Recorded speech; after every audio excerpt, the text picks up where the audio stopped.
In early 1917, the United States was still neutral in the great struggle that had been tearing Europe and the Middle East apart for more than 2 years.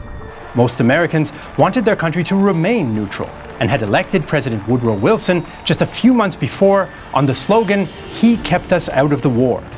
Meanwhile, German leaders were getting desperate. If they couldn't find a way to break the war of attrition on the Western Front, the Allies would probably defeat them. The result was multiple gambles that staked everything on a quick victory with the risk of drawing the US into the war.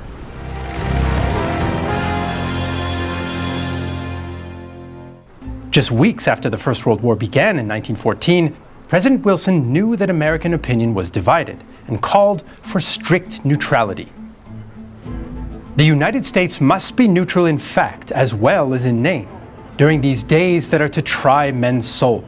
We must be impartial in thought as well as action, must put a curb upon our sentiments, as well as upon every transaction that might be construed as a preference of one party to the struggle before another.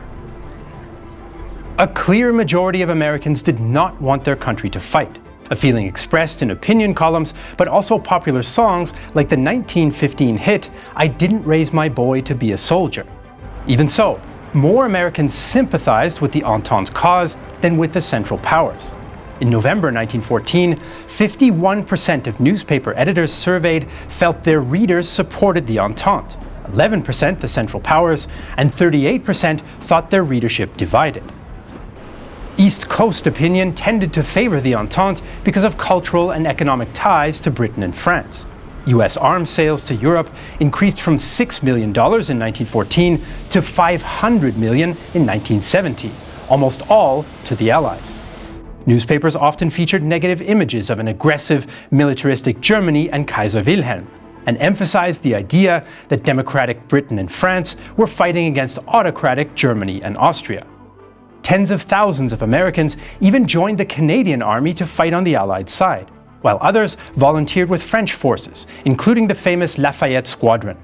The Allies, especially Britain, also carried out an ongoing propaganda campaign in the US to bolster their cause. They wrote opinion pieces, covertly funded publications by Allied-friendly American notables, including author Henry James, and promoted the works of anti-German Dutch cartoonist Louis Raymakers. Many US papers got their news straight from their British counterparts as well. On the other hand, some of the over 8 million German first or second generation Americans supported the Central Powers, although most wanted neutrality. In the even larger Irish American community, many opposed Britain, and Jewish Americans often had a negative view of the Russian Empire. Influential socialist labor unions opposed any type of US involvement on ideological grounds. Over time, American journalists reporting from Europe further nudged public opinion towards the Allies. Most of the fighting happened on Allied soil, and stories of civilian suffering in Serbia, Belgium, and France filled US newspapers and magazines. Reporters like Mary Roberts Reinhardt, Richard Harding Davis, or Irvin Cobb warned readers about exaggerated reports of German atrocities, but the reporting of actual German atrocities helped turn opinion against the Central Powers. Davis was one of many reporters who became pro-Entente. If Americans were nearer to it, near enough to see the women and children fleeing from the shells and to smell the dead on the battlefields, there would be no talk of neutrality. Despite the consensus on neutrality with Allied sympathies, a series of incidents and crises further strained US relations with the Central Powers. US trade with Germany had collapsed, but arms sales and financial loans to Britain and France soared. The war at sea was a particular sore point. In 1915, German U-boats sank several Allied passenger ships, resulting in the deaths of American citizens. 128 Americans, and more than 1,000 others, died on the British liner Lusitania in May, 3 on the Arabic in August, and at least 11 on the Italian liner Ancona in November.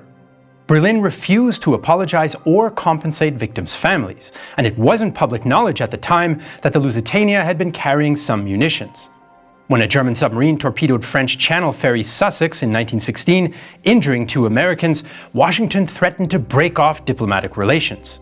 Berlin promised to stop sinking passenger ships, only sink merchantmen if a check revealed weapons on board, and to ensure the safety of ships' crews before sinking them. Still, German leaders resented US arms sales to the Allies. The attitude of the United States in regard to the question of the supply of munitions left no doubt about their one-sided conception of neutrality. The question of US weapons lay at the heart of Central Powers' covert ops inside the United States. Austro-Hungarian agents plotted to sabotage munitions plants in the Midwest to prevent weapons sales to Britain and France, resulting in the expulsion of the ambassador. And German agents blew up a munitions depot in the 1916 Black Tom incident at a New Jersey rail yard. A German reserve officer also tried to blow up the Vanceboro Bridge to Canada. Congress debated how to respond, but it too was divided. Critics of Wilson's cautious approach included former President Theodore Roosevelt. Wilson belonged to a group of professional pacifists, flubdubs and mollycoddles, every soft creature, every coward and weakling, every man who can't look more than 6 inches ahead, every man whose god is money or pleasure or ease. In the face of such an unstable international situation and dangers to US maritime trade, Washington beefed up its defense under the policy of preparedness. The 1916 National Defense Act gave the government more powers to regulate war-related industries, transport, and increase the army from 125,000 men to 300,000. And they used the Lusitania incident to recruit. The Navy got the green light to build 10 new battleships, 50 destroyers, and 72 submarines, a near doubling of those ship classes. Wilson won the November 1916 election partly because he had kept America neutral. But his administration was under pressure. He spoke often of humanitarian ideals, including in his famous Peace Without Victory speech in January 1917. But he failed to mediate a peace proposal.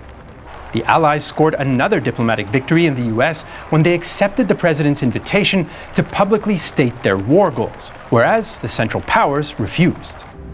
US relations with Britain did also suffer during the war, especially when Royal Navy ships stopped and inspected some US merchant ships. Still, US opinion shifted towards the Entente, even though most still favored neutrality. But that would change in just 2 months in early 1917. As 1917 began, the German High Command and government were desperate for a new strategy. New overall military commanders Paul von Hindenburg and Erich Ludendorff reckoned that they could not break the deadlock on the Western Front, and the population was suffering through a winter with dire shortages of food and fuel, partly due to the British blockade against them. The Germans did not know the extent of Britain's financial troubles or morale issues in the French army, and the Russian Revolution hadn't happened yet. The Allies had rejected the German offer of peace talks in December, and some German leaders even feared revolution at home if the war could not be ended soon. So in January meetings with government leaders, the military pushed for a return to unrestricted U-boat warfare to starve Britain into making peace. Unrestricted submarine war meant sinking any ship in the designated zone around the British Isles and in the Mediterranean without any warning, contrary to the rules of warfare, and a practice the Germans had abandoned in 1915 because it threatened to drag the US into the war. In December 1916, a group of experts led by Admiral Henning von Holzendorf had calculated that if the U-boat fleet could sink 600,000 tons of shipping headed to or from Britain each month and frighten off much neutral shipping, the British Empire would sue for peace within 5 months. They expected Britain would run short of wheat, fats, ammunition, wood, and ore. Even if sinking American vessels drew the US into the war against Germany, they felt it would make no difference as the U-boats could win the war before US troops would arrive at the front in any numbers. If we succeed in breaking England's backbone, the war will immediately be decided in our favor. War with the United States should by all means be avoided, but it should not lead us to recoil from making use at the decisive moment of a weapon that promises victory for us. Supporters also felt the US deserved to be punished for Wilson's perceived holier-than-thou attitude and arms sales to the Allies. Chancellor Theobald von Bethmann-Hollweg and several other ministers opposed the idea, since they feared US involvement in the war would seal Germany's defeat. But Hindenburg countered that he couldn't guarantee the morale of the army would hold without it, and they must spare the army from another Battle of the Somme. A majority in the Reichstag, including the moderate Catholic Center Party, sided with the military, and the Kaiser approved the policy. From February 1, 1917, German U-boats began their unrestricted campaign in violation of the pre-war Hague Conventions. Just 2 days later, Washington broke off diplomatic relations with Berlin, but did not yet declare war. Wilson was cautious, and he backed off from previous demands he'd made about the U-boats' rules of engagement. His administration also didn't react much to the first sinkings of non-US neutral shipping, even though some Americans were on board. Instead, Wilson proposed arming US cargo ships, a risky move that would lead to direct clashes with German subs. Isolationists in the US Senate filibustered to delay the measure, but the president implemented it in March via an executive order. So, by February 1917, the US was still neutral, but Germany's unrestricted submarine warfare threatened to create a casus belli. Then, on March 1st, another bombshell hit US headlines, the Zimmermann telegram. Germany and Mexico had enjoyed good relations in previous years in spite of the ongoing Mexican Revolution and Civil War. They'd even held tentative talks about potential joint military action in Central America against some of Mexico's smaller neighbors. US-Mexico relations, on the other hand, were bad as a result of Pancho Villa's incursion across the border in 1916 and resulting American punitive expedition into Mexico. With Germany's unrestricted warfare campaign risking war with the US, German diplomats decided to explore Mexican interest in a potential alliance. On January 16, 1917, the top civil servant in the German Foreign Ministry, Dr. Arthur Zimmermann, sent a message to the Mexican government via the German ambassador. On February 1st, we intend to begin submarine warfare without restriction. In spite of this, it is our intention to endeavor to keep the United States neutral.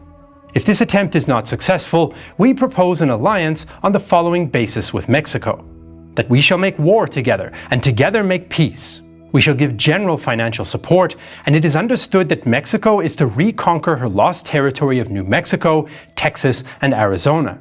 The details are left to you for settlement. The German proposals were only in case the US joined the war, and they were vague. Beyond unspecified financial aid, there was nothing concrete. Zimmermann went on to ask Mexico to try to get Japan to join as well, even though Japan was already fighting on the Allied side. Faced with such an unrealistic scenario, Mexican President Venustiano Carranza refused.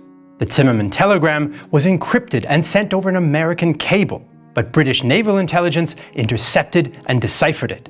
They also handed it over to the Americans, and it became public knowledge on March 1st. At first, many thought it must be a fake by Allied propaganda, but when Zimmermann confirmed that it was real, it caused a public outcry and heightened US security fears. Some already worried that if the Central Powers won the war or made gains in a compromised peace, there might end up a new German presence in the Americas, perhaps a base in the Caribbean or even in Canada. Though improbable, such possibilities would violate the Monroe Doctrine, according to which the US opposed any new conquests by foreign powers in what Washington saw as its sphere of influence. Zimmermann stated that the message only referred to a hypothetical scenario if the US joined the war, but this did nothing to calm US anger. There's some debate amongst historians as to just how significant the telegram was, given that headlines died down after a few days and the cabinet and public already took a negative view of Germany. Most historians, though, agree the telegram significantly damaged US-German relations and brought the two countries much closer to war. Wilson declared a state of armed neutrality on March 9th. That same week, the Russian Revolution also broke out, overthrowing the Tsar and establishing a Russian Republic. Wilson could now say that going to war would be to make the world safe for democracy, as all major Allied powers were now democratic. Then, on March 16th, German submarines sank the US cargo ship Vigilancia without warning, killing 15 Americans, followed by 2 more American ships in the next 2 days. Wilson had insisted he wouldn't go to war unless Germany committed an overt act, and the telegram and U-boat attacks tipped the balance. He had considered the possibility of intervention since the Lusitania disaster 2 years earlier, and he now knew most of the country would support him if he did. There's little evidence that Wilson considered Allied war debts, US business interests, or that he wanted to save the Allies from defeat. In fact, most US observers thought that they would win anyway and underestimated French, British, and Russian difficulties. Instead, he judged that US interests were at stake, and he wanted the United States to shape the peace and post-war world according to his moral and democratic vision. On April 2nd, Wilson asked Congress for a declaration of war against Germany. We enter this war only where we are clearly forced into it, because there are no other means of defending our rights. I advise that the Congress declare the recent course of the Imperial German government to be in fact nothing less than war against the government and the people of the United States, and that it take immediate steps to exert all its power and employ all its resources to bring the government of the German Empire to terms and end the war. Neutrality is no longer feasible or desirable where the peace of the world is involved, and the freedom of its peoples and the menace to that peace and freedom lies in the existence of autocratic governments backed by organized force. We desire no conquest, no dominion. We seek no indemnities for ourselves, no material compensation for the sacrifices we shall freely make. We are but one of the champions of the rights of mankind. On April 6, 1917, Congress voted overwhelmingly for war, 82-6 in the Senate and 373-50 in the House. Privately, many congressmen still opposed the move, but most of the doubters supported the government for the sake of national unity. The United States entered the war on the side of the Entente, but not as a full-fledged ally. Wilson insisted the country be considered an associated power, not bound by any previous inter-allied agreements. It would be many months before American troops could make a difference at the front, but the war had taken on a new course. Nearly 25 years after the entry in the First World War, the United States joined the Second World War after the attack on Pearl Harbor. Unlike in 1918, though, the Allied armies crossed the German border and in early 1945 were standing on the banks of the mighty Rhine River. If you want to learn more about the last set-piece battle of World War II on the Western Front, the Battle of the Rhine, you should check out our 3-hour, 5-part documentary series Rhineland 45. Covering the entire battle from the Dutch border until the final crossing of the Rhine with detailed maps, animations, expert interviews and more, Rhineland 45 is one of the most detailed documentaries about this often overlooked battle. With our uncompromising portrayal using authentic combat footage, we couldn't upload it to YouTube because of their advertising guidelines. So where can you watch Rhineland 45? On Nebula, a streaming service we're building together with other creators where we don't have to worry about advertising guidelines or the almighty algorithm. Nebula is available in 4K resolution in your browser, on your smartphone, smart TV, or streaming box like Apple TV or Roku. If you go to nebula.tv/The Great War, you can watch Rhineland 45, our other original documentaries 16 Days in Berlin and Red Atoms, as well as a host of other smart creators. And all that for just $36 for an entire year. And that's not all. On Nebula, you can also watch all our regular videos ad-free and earlier than on YouTube. Nebula is also a great gift, by the way. Just go to gift.nebula.tv/realtimehistory to gift an entire year to family and friends, even if they already have an account. Whether you watch Nebula on your own or give it to someone else, you're supporting us here at Real Time History directly.